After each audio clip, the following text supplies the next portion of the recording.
कि एक आदमी 2020 में पकड़ में आया है जो ये कह रहा है कि मैं देवभूमि भारत में सतयुग से हूं, ना मेरी उम्र बढ़ती ना मैं मरता। मैं रामायण का हिस्सा भी रहा हूं और महाभारत का भी। मैं राम से भी मिला हूं और कृष्ण से भी, और मैं वो 8वां चिरंजीवी हूं जिसके बारे में दुनिया ने अब तक सुना नहीं है। और मैं ढूंढ रहा हूं 7 चिरंजीवियों को जिनके बारे में हम थोड़ा बहुत जानते हैं। ये कह रहे हैं कि एक आदमी मिला है जो कि अपने को सतयुग से बता रहा है। तो अगर वो कल की हो सकते हैं, क्योंकि वो व्यक्ति कह रहा है कि मैं 8वां अवतार हूँ विष्णु का। तो अगर विष्णु के अवतार हैं तो कुछ न कुछ चमत्कार तो होगा। जैसे विष्णु के अवतार राम जी थे, तो राम जी में चमत्कार था कि वो उनके पास सिद्धियां थी, उनके पास अस्त्र थे बहुत तगड़े तगड़े। तो कुछ न कुछ शक्तियां जरूर रहती हैं जो भी विष्णु का अवतार बन करके इस दुनिया में आता है। लेकिन ये तो साधारण व्यक्ति लग रहा है और ये ढूंढ नहीं पा रहा है 7 चिरंजीवियों को। फिर ऐसे विष्णु के अवतार में और नॉर्मल इंसान में अंतर क्या रहा है ना। अगर वो हनुमान जी हो सकते हैं तो हनुमान जी की क्या क्या क्वालिटीज हैं। हनुमान जी ने तो समुद्र पार कर लिया था उड़ करके हवा में। क्या वो उड़ सकता है, उस पर रिसर्च करें। अगर वो उड़ सकता है तो एक और पॉइंट मिल जाएगा उसको हनुमान जी मान लेने का। अगर उसमें ताकत है, वो बड़ा हो सकता है, अपने शरीर को विराट कर सकता है। हनुमान जी में ये क्वालिटी थी ना, अगर वो ये कर सकता है तो एक और पॉइंट मिल जाएगा उसको हनुमान मान लेने का। और उस इंसान पे नजर रखो, क्या वो राम का भजन, राम की भक्ति में संलग्न रहता है क्या। क्योंकि हनुमान जी तो हमेशा राम की भक्ति में ही संलग्न रहते थे, हमेशा राम की भक्ति में ही डूबे रहते थे, राम नाम जपते रहते थे। एक बाबा हैं, तो ये लोग गए तो उन्होंने बोला कि हाँ परेशानी, बोले मेरे भाई के साथ ऐसा ऐसा हो रहा है, एक के बाद एक कुछ ना कुछ गलत ही होता यार।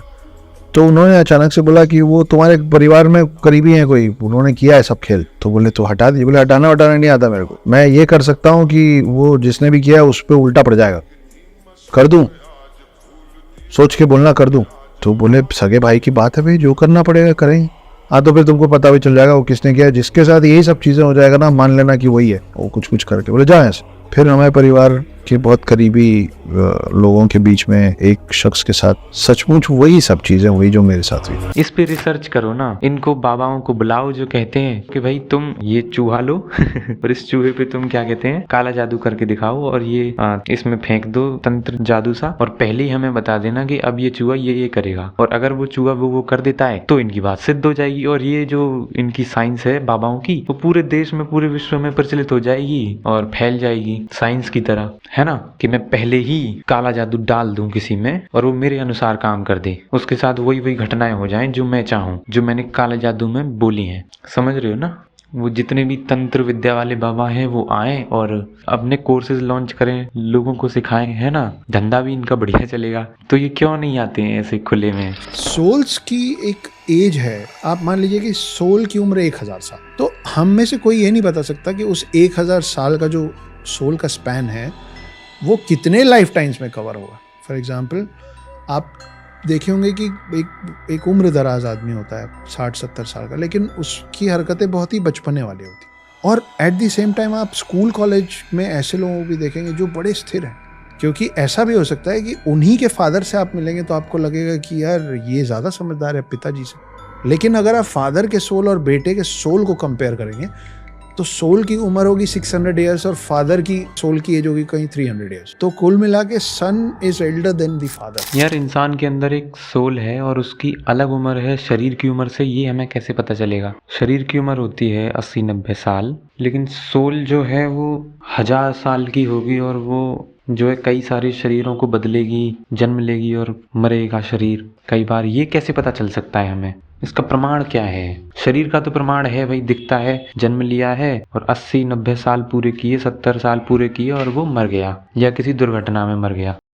और ये कह रहे हैं कि कोई बड़ा इंसान होता है उसकी हरकतें बालकपन जैसी होती हैं, बच्चेपन जैसी होती हैं, और कोई छोटा इंसान होता है वो गंभीर होता है और उसकी हरकतें बड़ों जैसी होती हैं, है ना। किसी छोटे बच्चे को अपनी पर्सनैलिटी बड़ी बनाने में अच्छा लगता है, गंभीर सी सीरियस टाइप की पर्सनैलिटी अपनी बनाने में उसे अच्छा लगता है। किसी बच्चे को अपनी पर्सनैलिटी छोटे बालकपन जैसे पागलपंती करते हुए पर्सनैलिटी बनानी अच्छी लगती है, ऐसी पर्सनैलिटी दिखाना अच्छा लगता है। किसी बड़े को गंभीर पर्सनैलिटी बनाना अच्छा लगता है, किसी बड़े को छोटी पर्सनैलिटी बनाना अच्छा लगता है। तो वो तो इंसान की चाहत के ऊपर है।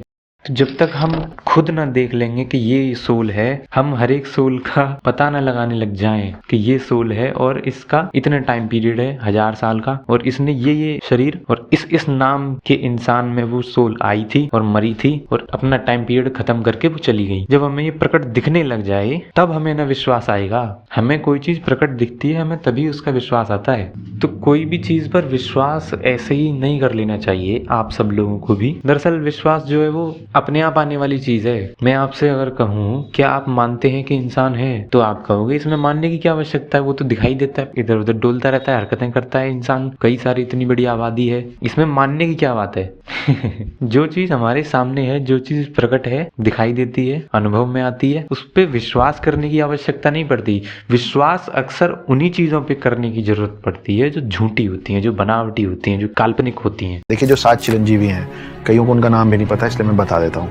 हनुमान, परशुराम, अश्वत्थामा, कृपाचार्य, वेद व्यास जिन्होंने महाभारत लिखी है, रावण का भाई विभीषण और राजा बलि।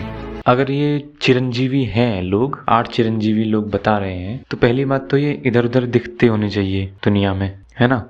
और भाई मैं एक पेड़ को देखता हूँ, वो बहुत काफी समय से है, करीब 400-500 साल तक वो, उसका तो पता चलता है क्योंकि वो सामने प्रत्यक्ष दिखाई दे रहा है पेड़, और लगता भी है कि एक पेड़ की उम्र इतनी होती है। इस पे रिसर्च भी हो चुकी है ना, पेड़ों पे। लेकिन इन चीजों की कोई भी जो है प्रमाण नहीं होते हैं कि 8 चिरंजीवी हैं और वो इस पृथ्वी पर रह रहे हैं और वो कभी मरेंगे नहीं, वो अमर हैं। आपको ही अगर अमर कर दिया जाए तो आप भी मरना चाहोगे। ये दुनिया उतनी सुखदाई नहीं है।